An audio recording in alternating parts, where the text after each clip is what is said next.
오늘 북이스라엘 왕 바하사의 이야기를 좀 다루게 되는데, 이 바하사는 여로보암의 아들 나답을 죽이고 왕이 되었잖아요.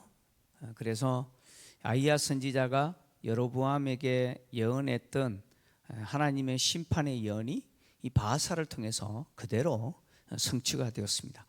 그럼에도 불구하고 바하사는 자기가 하나님의 예언을 성취한 도구가 되었음에도 불구하고 자기가 하나님과 관계를 바로 세워야 된다는 이것은 못 배운 거예요. 결국 그와 그의 아들이 여로보암의 그 죄의 길로 걸어갔고, 동일하게 하나님이 선지자의 아들 예후 선지자를 보내서 이 바하사의 집도 여로보암의 집과 같이 몰살당하게 되는 그 심판을 선언하셨습니다. 열왕기는 우리에게 어떤 메시지를 계속해서 던지고 있냐면, 하나님의 말씀은 반드시 이루어진다. 할렐루야. 하나님의 말씀은 반드시 이루어진다. 이것을 계속해서 우리에게 증명합니다. 증명해요. 열왕기는 이 바하사의 집, 그 가문이 어떻게 몰살당해 버렸는지 그 사건을 기록하기 전에 그 이유를 먼저 기록했죠. 그래서 오늘 7절이 그 이유를 먼저 이야기를 하는 거예요. 8절은 어떻게 몰살당했는지에 대한 내용이라면 8절부터 이 7절은 그 이유를 먼저 이야기합니다. 그 이유가 뭡니까? 그가 여로보암의 집과 같이 그와 그의 아들이 죄를 지었다는 것이죠. 그죠? 바로 하나님께 죄를 짓고, 또 그래서 그 손으로 하는 그 행위로 하나님을 노엽게 했기 때문에 하나님이 그 집을 치셨다. 그래서 멸망당할 수밖에 없었다라고. 그래서 여호와의 말씀이 정확하게 예후 선지자를 통해서 선언하신 대로 성취되었다라고 하는 것이 내용이죠. 바하사가 24년 동안 북이스라엘을 통치를 했습니다. 그리고 그가 죽자 그의 아들 엘라가 왕이 되었는데 불과 2년밖에 통치를 못합니다. 근데 뭐 새해 이렇게 건너뛰고 하면은 모르겠어요. 불과 뭐 몇 달 정도 이렇게 말하는 학자들도 있습니다. 어쨌든 불과 2년밖에 통치 못하는데, 여러분, 왕이 2년밖에 통치를 못해요. 그 자체가 벌써 뭐예요? 불행이죠. 여러분, 불행입니다. 엘라가 2년밖에 통치하지 못한 이유가 뭐냐? 바로 그의 신하인 시므리가 모반했기 때문이죠. 반란을 일으키고 그를 죽였기 때문입니다. 자, 엘라가 어떻게 죽었느냐? 그 죽음의 내용을 기록하고 있는데, 그는 자신의 신하 왕국 맡은 자, 국내 대신을 이야기합니다. 왕국 맡은 자인 아르사의 집에서 마시고 취하였을 때 이 신하인 시므리가 그를 죽였다는 거예요. 엘라는 자신의 집도 아니고 뭐 궁도 아니고 누구 집에서요? 국 맡은 자, 국내 대신 아르사의 집에서 마시고 만취가 된 상태에서 죽임을 당했는데, 이것은 엘라라고 하는 이 사람이 어떤 사람인지를 보여주는 거예요. 엘라라고 하는 이 사람은 심히 나태하고 방탕한 사람이라는 거예요. 아니, 왕이 뭐 자기 집에서 마실 수도 있고 뭐 궁에서도 마실 수 있고, 뭐 신하가 무슨 일이 있어가지고 아이고 왕이시여 오십시오, 제가 한 잔 쏘겠습니다 그래가지고 가서 뭐 그 집에서 마시고 취할 수 있는 거 아닌가요? 아닌가요? 그럴 수 있다라고 생각할 수 있잖아요. 근데 지금 이 상황이 어떤 상황인지를 아셔야 돼요. 지금 북이스라엘은 어떤 상황이냐면 전쟁 중입니다. 블레셋과 전쟁 중이에요.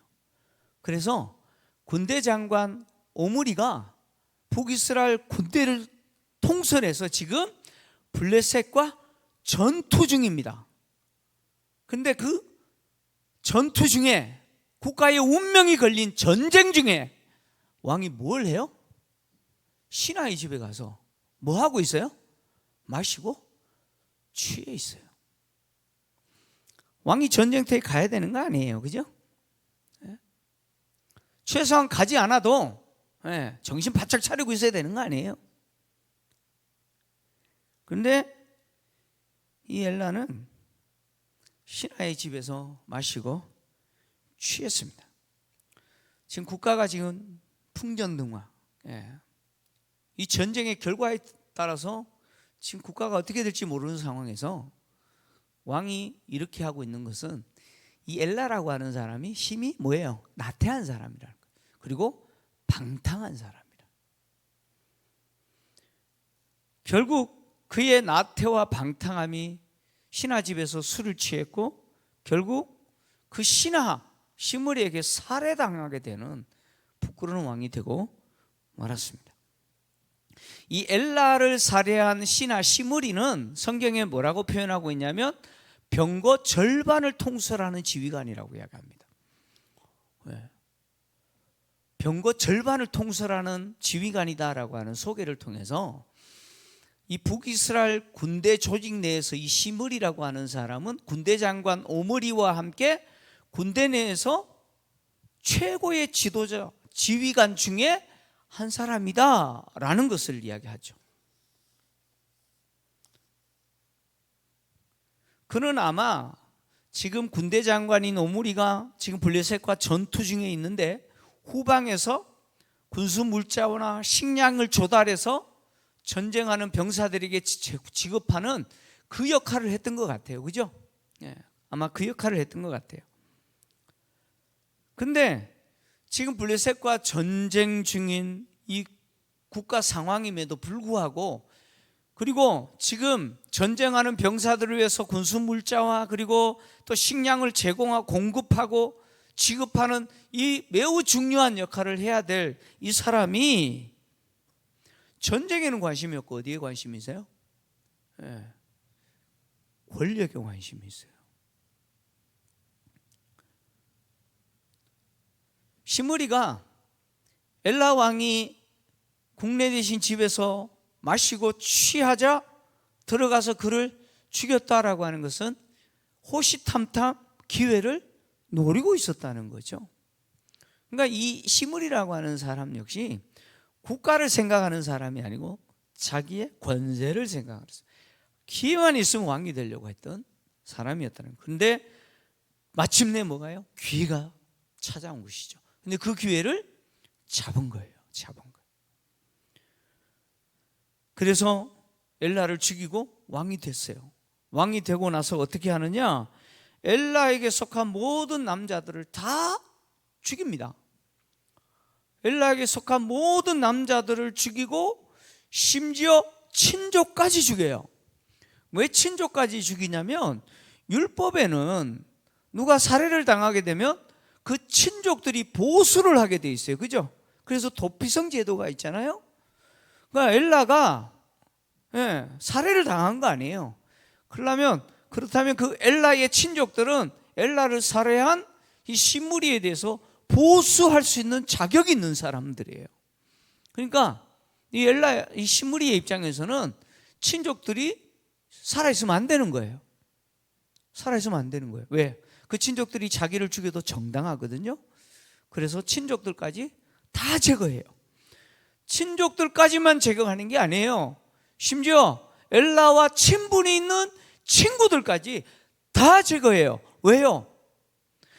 자기가 왕이 되었을 때 자기를 위협할 수 있는 존재들은 하나도 없어야 되는 거예요. 그래서 깔끔하게 피해 숙청을 하는 거죠. 다 제거했어요. 근데 이런 시므리의 행위가 누구의 예언이 성취된 것입니까? 바로 예후 선지자의 예언이 그대로 성취가 된 거예요. 그래서 바하사에게 속한 자가 성읍에서 죽은 즉 개가 먹고 들에서 죽은 즉 공중에 새가 먹을 것이다 라고 하는 그 예언대로 완전히 다 몰살당하는 비극을 맞이하게 되었죠.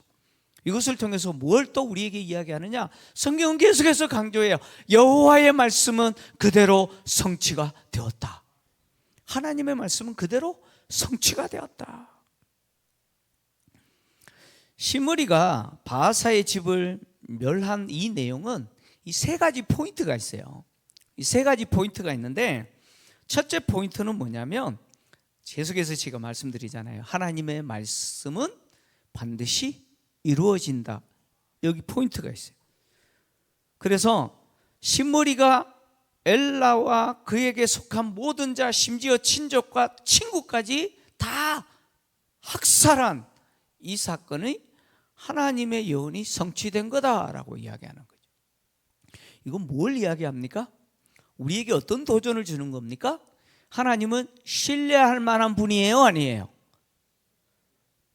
네, 하나님은 신뢰할 수 있는 분이에요? 그 이유가 뭐죠? 신실하신 분. 우리는 화장실 갈 때와 화장실 갔다 올 때 마음이 다르잖아요, 그죠? 오늘은 이렇게 하겠다 그랬고 내일은 못하겠는데 그러잖아요, 그죠? 우리는 그래요. 마음이 변죽이라 그러죠. 죽을 듯이 그냥 뽀글뽀글. 기분이 좋으면 오케이 하다가 기분이 안 좋으면 언제 그랬냐는 듯이 우리는 그래요, 그죠? 하나님 그런 분이 아니라 하나님 신실하신 분이에요. 다시 말하면 하나님이 복을 주시겠다고 약속한 사람에게는 뭘 주세요? 반드시 복을 주신다는 거예요. 반드시 복을 주세요. 하나님이 심판하시겠다고 선언한 사람은 반드시 심판하신다는 거예요. 하나님은 그렇게 신실하신 분이에요. 두 번째 포인트는 뭐냐면 결국 바하사의 집의 멸망은 그와 그의 아들의 죄 때문이라는 거예요. 그와 그의 아들의 죄는 두 가지로 나눠지죠. 자신들의 죄죠. 자신들이 여로보암의 그 죄와 길로 따라가죠. 여로보암의 죄와 길로 따라갔다라고 하는 것은 하나님이 아닌 베델과 단에 세워진 금송아지를 숭배하고 산당에 세워진 각종 우상을 숭배한 것이죠. 그리고 또 두 번째는 이스라엘 백성들로 하여금, 북이스라엘 백성들로 하여금 하나님이 아닌 단과 베델에 세워진 금송아지를 하나님으로 숭배하게 하고, 그리고 세워진 여러 산당에서 우상을 숭배하게 만든 그 죄, 이 두 가지 죄, 이 죄가 결국 그들로 하여금 그 가문이 멸망당하게 됐다는 거죠. 여기에 포인트겠어요. 우상숭배라는 것이죠. 하나님이 아닌 하나님보다 더 사랑하고 하나님을 힘으로 여기는 것이 아니라 내가 힘으로 여기는 그것, 우상이었다는 것이죠. 세 번째 포인트는 뭐냐면 그래서 여호와를 노엽게 했다라는 것이죠. 오늘 성경을 보면 그들의 헛된 것들로 여호와를 노엽게 했다 이렇게 표현하죠. 그들의 헛된 것, 이 헛된 것이라고 하는 것이 허무한 것이라는 뜻입니다. 같은 단어예요. 허무한 것인데 이것은 무엇이냐? 우상숭배를 이야기합니다. 성경은 우상숭배를 허무한 것이라고 이야기해요. 그래서 신명기 32장을 좀 보시면 모세가 이 이야기를 해뒀어요. 모세가 신명기 32장 16절에서 21절인데 좀 긴 내용이지만 모세가 이야기한 내용이 그대로 임한 거예요. 자, 같이 읽습니다. 시작. 그들이 다른 신으로 그의 질투를 일으키며 가정한 것으로 그의 진노를 격발하였도다. 그들은 여호와께 제사하지 아니하고 귀신들에게 하였으니 곧 그들이 알지 못하던 신들, 근래에 들어온 새로운 신들, 너희 조상들이 두려워하지 아니하던 것들이로다. 너를 낳은 반석을 내가 상관하지 아니하고 너를 대신 내신 하나님을 내가 잊었도다. 그러므로 여호와께서 보시고 미워하였으니 그 자녀가 그를 경노하게 한 까닭이로다. 그가 말씀하시기를 내가 내 얼굴을 그들에게서 숨겨 그들의 종말이 어떠함을 보리니 그들은 심히 배역한 세대요 진실이 없는 자녀임이로다. 그들이 하나님이 아닌 것으로 내 질투를 일으키며 허무한 것으로 내 진노를 일으켰으니 나도 백성이 아닌 자로 그들에게 시기가 나게 하며 어리석은 민족으로 그들의 분노를 일으키리로다. 아멘. 이 신명기 32장은 모세의 노래예요. 하나님이 모세에게 노래를 지어서 이스라엘 백성들에게 가르치라는 거예요. 그 내용이 뭐냐면 이스라엘 백성들이 이제 가나안 땅에 정착해서 살 때 하나님을 버리고 우상 숭배할 거라는 거예요. 그래서 하나님이 그들을 이방 민족으로 하여금 치실 것인데 결국 이방 민족에 의해서 멸망당하게 될 거예요. 그래서 이방 민족에게 동서남북 사방으로 흩어져 끌려갔을 때, 그때 이 모세가 가르쳐준 이 노래를 기억하라는 거예요. 이 노래의 내용은 뭐냐? 이방 민족에 포로로 끌려갔을 때, 우리가 하나님이 아닌 우상을 숭배했기 때문에 하나님이 우리를 이렇게 망하게 하셨구나라고 하는 내용을 노래로 지어 부르게 한 거예요.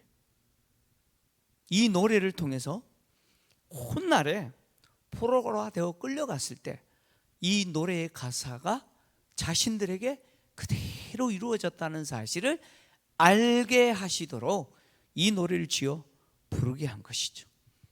이 노래에서 이스라엘 백성들이 하나님이 아닌 우상을 숭배하고 그래서 하나님을 진노하게 한 것을 일컬어서 허무한 것으로 내 진노를 일으켰노라 라고 이야기하죠.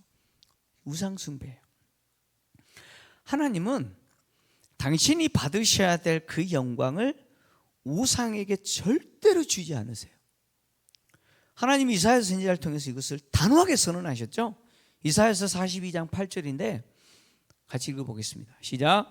나는 여호와이니 이는 내 이름이라. 나는 내 영광을 다른 자에게 내 찬송을 우상에게 주지 아니하리이다. 아멘. 하나님은 당신이 받으셔야 될 영광을 우상에게 뺏기지 않으시겠다는 거예요. 하나님은 우리가 하나님께 영광을 돌려야 될 그 영광을 우상에게 돌리는 거, 그거 용납하지 않으신다는 거예요. 이스라엘 백성들이 하나님께 영광을 돌려야 되는데 하나님께 드려야 될 그 영광을 생명이 없는 헛된 우상에게 돌리는 거, 그거 하나님이 용납하지 않으시겠다는 거예요. 열왕기는 이 왕과 관련해서 두 가지 길을 보여줍니다. 두 가지 길을 보여주는데 하나의 길은 다윗의 길이죠. 다윗의 길이라고 하는 것은 이스라엘 왕은 하나님이시고 그리고 자신은 하나님의 통치가 실현되도록 하는 역할을 하는 자이고 그래서 하나님을 왕으로 인정하고 신뢰할 뿐만 아니라 이스라엘 백성들로 하여금 동일하게 이스라엘의 왕은 하나님이시다. 그래서 하나님만 섬기고 하나님만 예배하도록 만드는 그 길, 그것이 다윗의 길이죠. 두 번째 길은 여로보암의 길이죠. 여로보암의 길입니다. 이 길은요, 하나님이 이스라엘의 왕이 아니라 내가 이스라엘의 왕, 그리고 하나님이 아닌 우상이 나의 힘이고 나의 소망이고 또 더하여서 나뿐만 아니라 이스라엘 백성들로 하여금 하나님이 아닌 우상의 소망을 두고 우상을 숭배하고 하나님께 드려야 될 그 영광을 우상에게 돌려드리는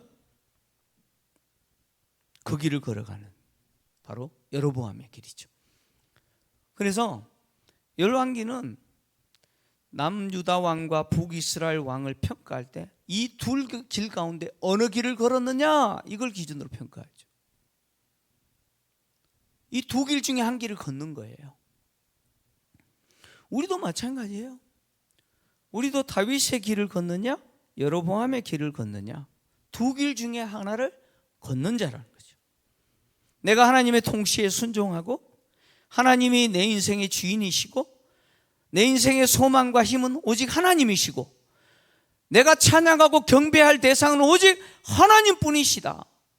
나뿐만 아니라 하나님이 나에게 주신 가족과 그리고 내가 매일매일 교제하고 만나는 이웃까지도 나를 통해서 하나님이 주인이시고 하나님이 우리의 예배를 받으시는 분이라는 사실을 드러내면서 사는 사람은 누구의 길을 걷는 사람이에요? 다윗의 길을 걷는 사람.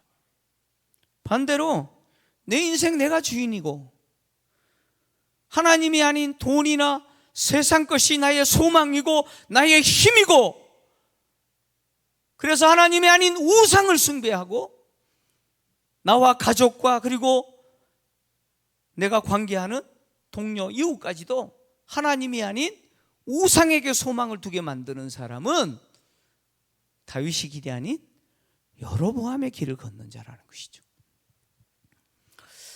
저희 집에는요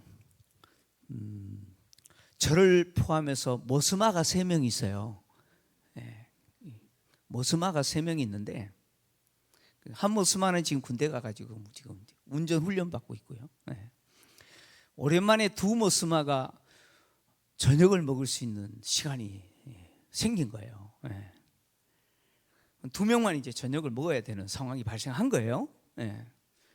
그래서 제가 아들에게 야 우리 맛있는 거 만들어 먹자 그랬어요. 맛있는 거 만들어 먹자.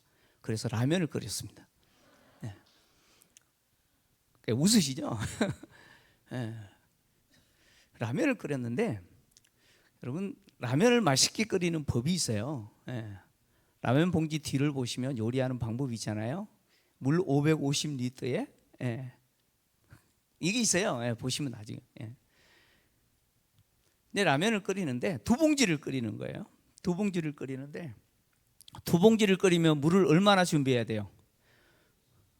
550리터, 550리터니까 1100이잖아요. 근데 우리 아드님이 수학적인 계산이 굉장히 빨라요. 라면 하나를 끓이든 2개를 끓이든 물이 증발하는 양은 똑같다는 거예요. 그래서 2개를 끓이면 550리터 하면 안 된다는 거예요. 480을 해야 된다는 거예요. 근데 제가 고집을 부리고 500리터로 그래서 1리터를 갖고 라면을 끓이는 거예요. 라면을 끓이는데 무슨 라면을 끓이느냐 이게 중요한 거예요. 그죠?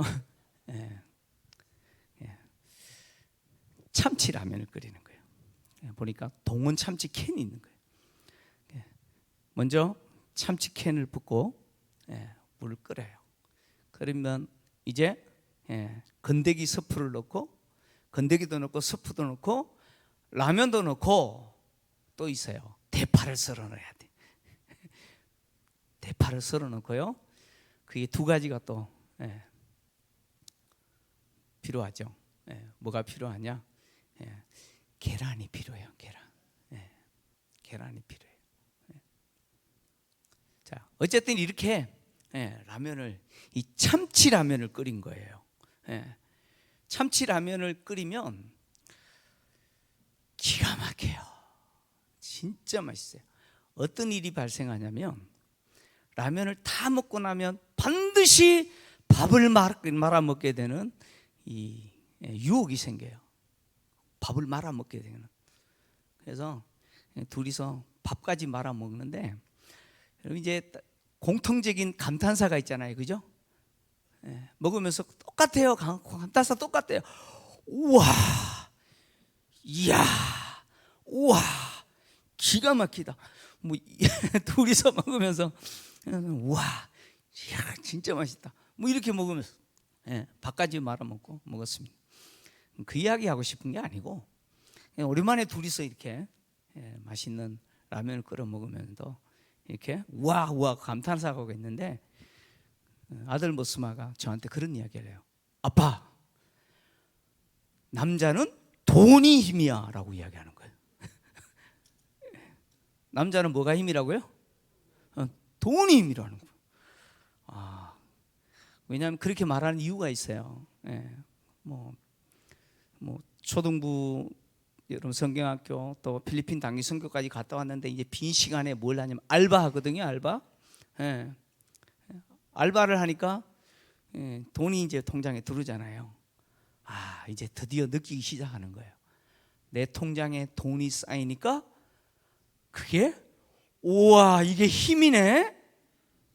우와, 이 돈이 힘이네. 이걸 이제 깨닫기 시작하는 거예요. 세상 모든 사람이 보편적으로 진리로 받아들이는 돈이 힘이다. 이걸 이제 깨닫기 시작하는 거예요. 그래서 아빠, 남자는 돈이 힘이야. 제가 뭐라 그랬겠어요? 동의를 했어요. 돈이 힘이 맞아요. 돈이 힘이 맞아요. 맞다. 돈이 힘이 맞다. 돈의 힘이 얼마나 센지 모른다.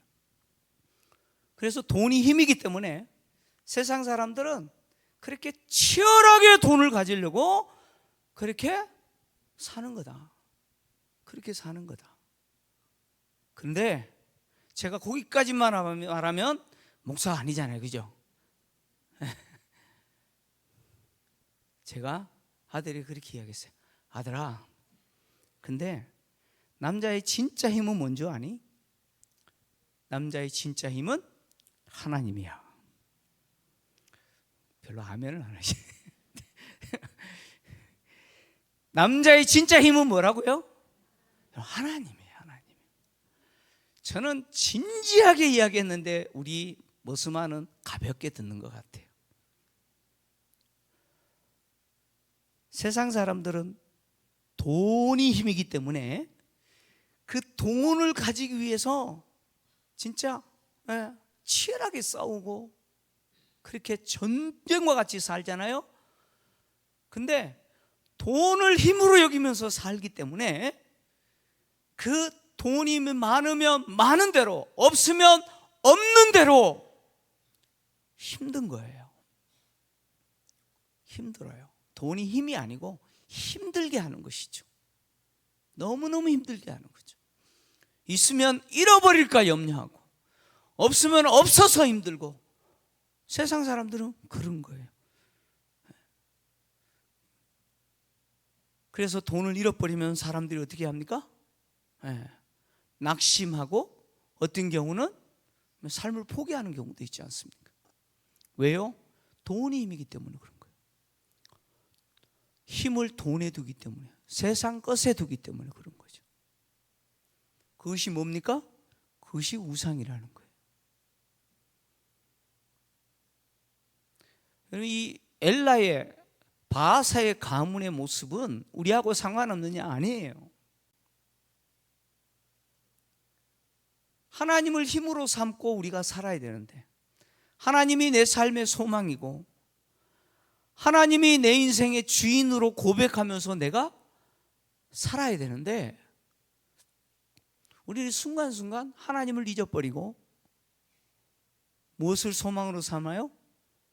통장에 있는 보이지 않는 그 돈, 내가 만져보지도 못하는 그 돈, 그것을 내가 소망으로 삼고 그것을 나의 힘으로 삼고 우리도 그렇게 살아가고 있더라는 거예요. 그래서 통장에서 계속해서 줄어들면 점점 불안해지기 시작하고, 그런 것이 우리의 모습이더라는 거죠. 여러분의 모습이기도 하고 저의 모습이기도 하고 그렇다는 것이죠. 여러분, 오늘 하루를 살면서 얼마나 하나님을 생각하셨어요? 얼마나 여러분은 여러분의 인생을 하나님이 주인이라고 생각하시면서 하십니까? 하나님이 내 인생의 주인이시라면 내가 오늘 하루 하는 모든 업무, 모든 일들이 누구와 관계 속에서 해야 됩니까? 하나님과 관계에서 해야 돼요. 여러분, 머슴은 주인이 시키는 대로 하는 거예요. 그렇잖아요? 종은 주권이 없는 거예요. 내 인생이 하나님의 것이라면 내 인생의 결정권은 하나님에게 있는 거예요. 종에게 있어서 소망은 주인이에요. 내 인생의 주인이 하나님이시라면 내 소망은 하나님께 있어야 되는 거예요. 근데 우리의 소망을 하나님께 두지 않으니까 세상의 것에 좌지우지하면서 이렇게 됐다가 저렇게 됐다가 바람이 부는 대로 요동했다가 갈 때도 아니고 그렇게 흔들리면서 사는 것이죠. 주식이 뛰면 기뻐하고 주식이 바닥을 치면 한숨 쉬고 뭐 그런 거 아니에요, 그죠? 여러분, 우리의 소망은 하나님이세요. 우리의 인생의 주인이 하나님이세요. 돈이 우리의 힘이 아니에요. 착각하지 마세요. 여러분, 돈 없어도 안 죽어요. 하나님이 나와 함께 하시면 돼요. 쉽지 않는 거예요. 저도 쉽지 않는 거지만 이것을 아는 사람이, 이것을 경험해 본 사람이 놓을 수 있어요. 놓을 수 있어요. 어릴 때 퇴근하면 과자 한 봉지씩 사들고 가요. 과자 한 봉지씩 사들고 가요. 근데 애들이요, 처음에는 어디에 눈이 가요? 과자에 눈이 가죠, 그죠? 아직 모르니까 그래요. 그 과자보다 더 중요한 분이 누구라고요? 아빠라는 것을 몰라요. 그래서 과자 줘놓고 아 하니까 싫어 그래요. 그런 경우 있죠. 할머니 할아버지가 과자 사서 주면서 아 하면 너 주는 놈이 이쁜 놈인데. 여러분, 하나님이 주셔야 누립니다. 하나님 주셔야 누려요. 내가 쌓아놨다고 누리는 것도 아니고요, 많이 있다고 부유한 거 아니에요. 진짜 부유한 사람은 하나님을 소유한 사람이에요. 여러분의 인생에 하나님이 소망이 되시고 우리의 삶에 하나님이 주인 되시고 하나님이 힘이 되시는 은혜가 있기를 주의 이름으로 축원합니다.